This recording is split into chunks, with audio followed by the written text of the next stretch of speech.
Welcome to the Tech Egg. Don't get scrambled. Enjoy the video. In this video, I will show how to make the best pre-workout at home. Start by choosing a reliable stimulant base like caffeine or green tea extract, and combine it with fast carbs, BCAA, and beta-alanine for endurance. Mix in electrolytes and a small amount of creatine if desired. Taste and texture matter, so use fruit juice or coconut water to mask bitterness and blend until smooth and frothy. We'll break down each ingredient and suggest practical swaps you can find at any grocery store. Start with a caffeine source, then add 20 to 40 grams of fast carbs like grape juice or dextrose for immediate energy.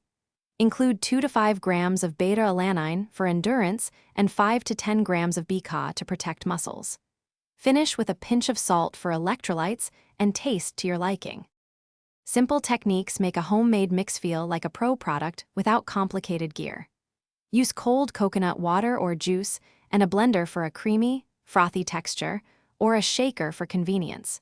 Tweak sweetness with honey or citrus and mask bitterness with fruit juice. Drink about 20 to 30 minutes before your workout to align caffeine and carb peaks with lifting or cardio sessions for best results. Thanks for watching. Consider subscribing if I helped unscramble your problems.